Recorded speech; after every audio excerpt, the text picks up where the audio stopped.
अत्यंत ही मध्यम वर्ग का रघुवर अपनी छो दुकान से होने वाली कमाई से अपना घर परिवार अच्छी तरह से चला रहा था।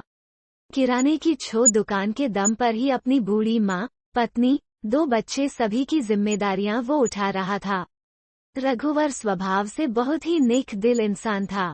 अपने ग्राहकों से प्यार से बात करना उसकी आदत थी। उसके हंसमुख स्वभाव के कारण ही उसकी दुकान खूब चलती थी। आसपास के लोग कहीं दूर किराना लेने नहीं जाते थे, रघुवर से ही ले लिया करते थे। लेकिन समय हमेशा एक जैसा कहाँ रहता है। समय ने करवट बदली, मौसम बदला, लोगों का मिजाज बदला। धीरे धीरे शहर में बड़े बड़े सुपरमार्केट खुलने लगे, जहां कई तरह के डिस्काउंट के बोर्ड लगे देख, वहां की चमक दमक, ऊपर चढ़ने की बढ़िया स्वचालित सीढ़ियां देखकर लोग उनकी तरफ आकर्षित होने लगे। अपने आसपास के छोटे दुकानदारों को छोड़कर अब वे घर से दूर सुपरमार्केट में जाने लग, जहां उन्हें अच्छा खासा डिस्काउंट मिल जाता था। साथ ही इतनी बड़ी दुकान में घूम घूम कर स्वयं ही सामान खरीदने में आनंद भी आता था। बच्चे भी खुश होते थे। मध्यम वर्गीय रघुवर जैसे छोटे दुकानदार इतना डिस्काउंट नहीं दे सकते, न ही उनकी दुकानों में लोगों को आकर्षित करने की क्षमता होती है। धीरे धीरे रघुवर की दुकान का धंधा भी मंदा चलने लगा। जीविकोपार्जन में भी अब उसे कठिनाइयों का सामना होने लगा। बूढ़ी माँ का इलाज, बच्चों की पढ़ाई, सब कुछ अकेला कैसे करे।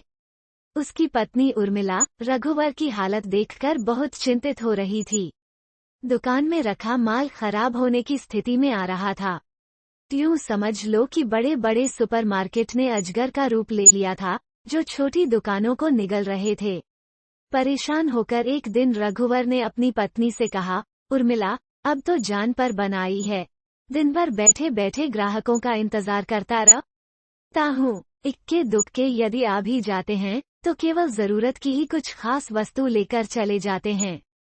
आसपास के गरीब मजदूर 10-20 रुपए की खरीदारी कर भी लें तो उससे क्या होता है।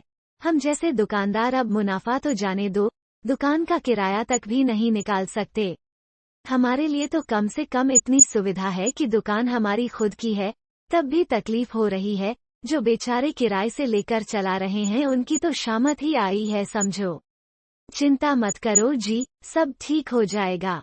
क्या ठीक होगा उर्मिला, अब यह हालात हमेशा ऐसे ही रहेंगे। हमें ही कुछ निर्णय लेने पड़ेंगे। मैं सोच रहा हूँ। क्या सोच रहे हो? घबराकर उर्मिला ने प्रश्न किया। मैं सोच रहा हूँ दुकान का सारा माल किसी और दुकानदार को बेचकर दुकान किराए पर उठा दूं, जिसमें हिम्मत होगी वो चला लेगा। नहीं रघुवर, किसी और को औने पौने भाव में हम अपना सामान क्यों बेचें? हम खुद ही उसे उपयोग में क्यों ना लाएं? क्या कह रही हो तुम? इतना सामान, इतना अनाज, हम क्या करेंगे? घर में पड़ा पड़ा भी सड़ ही तो जाएगा ना। नहीं रघुवर, जिस सामान की हमें जरूरत नहीं वो बेच दो। अनाज मसाले सब रख लेते हैं। मैं टिफिन सर्विस चालू कर दूंगी। यह सब इतना भी आसान नहीं, बहुत पापड़ बेलने पड़ते हैं। मैं सोच रहा हूँ कि मैं कोई छोटी मोटी नौकरी कर लूँ। तुम नौकरी कर लो, पर मुझे एक मौका दो, मैं सब कर लूंगी। हमें करना ही पड़ेगा हमारे बच्चों की खातिर। तुम सिर्फ अनाज मसाले मत बेचो और मुझे थोड़ा सा समय दे दो। यदि मैं नहीं कर पाई तो फिर सब कुछ बेच देना। अपनी पत्नी का जोश और उसका विश्वास देखकर रघुवर ने सोचा, इसमें बुराई ही क्या है, मैं तो नौकरी ढूंढ ही लूंगा। उर्मिला की इच्छा भी पूरी हो जाएगी। यदि वो सफल हो गई तब तो सब अच्छा ही होगा, यदि असफल भी हो गई तब भी कम से कम उसे इस बात का दुख तो नहीं हो कि मैंने उसे कोशिश ही नहीं करने दी।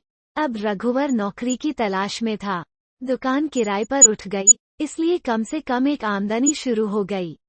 अनाज, मसाले, घी, तेल सब घर में संग्रहित कर लिया। जो सामान काम का नहीं था वो बेचने में निकाल दिया। मरता क्या न करता, सामान तो बेचना ही था और अवसर का फायदा कौन नहीं उठाना चाहता। एक दुकानदार ने औने पौने दाम में सारा सामान भी खरीद लिया। रघुवर को कपड़े की एक दुकान में नौकरी मिल गई। उर्मिला जोर शोर से अपने काम में जुट गई। रघुवर सोच रहा था नौकरी के अलावा जितना भी समय मिलेगा वो उर्मिला को मदद कर दिया करेगा। वो सुबह जल्दी उठकर सब्जी ले आएगा। उर्मिला ने कई ऑफिसों में चक्कर लगाना शुरू कर दिया। उसने अपनी टिफिन सर्विस के प्रचार के लिए पैम्पलेट छपवा कर बांटना शुरू कर दिया। गरम गरम स्वादिष्ट सफाई से बनाया हुआ घर का खाना देने का कहकर उसे कुछ ग्राहक भी मिल गए। घर के बाहर भी टिफिन सर्विस का बड़ा सा बोर्ड लगा दिया गया। उर्मिला को 8-10 टिफिन का ऑर्डर भी मिल गया। उसने और मन लगाकर खाना बनाना शुरू कर दिया। वो खाना बनाकर खुद ही समय पर ऑफिस में टिफिन दे आती थी। उसके हाथ का खाना लोगों को पसंद आने लगा। बात फैलने में समय कहाँ लगता है, उसके पास खाने के ऑर्डर बढ़ने लगे। उर्मिला बहुत खुश थी। उसने अपने कई ग्राहक सुनिश्चित कर लिए और इस तरह उसकी टिफिन सर्विस चल निकली। उधर रघुवर भी अपनी नौकरी पर जाने लगा, लेकिन उसका मन विचलित था।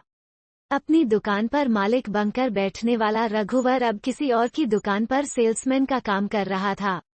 कपड़े की दुकान पर काम करते हुए रघुवर उदास रहने लगा था।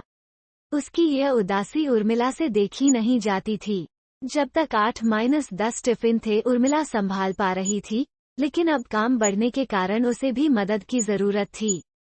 एक दिन उसने रघुवर से कहा, अजी तुम अब नौकरी छोड़ दो।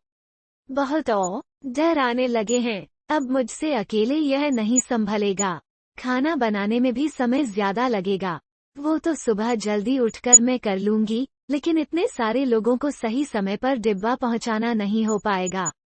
उर्मिला की मेहनत और संघर्ष देखकर रघुवर ने उसका साथ देना ज्यादा ठीक समझा।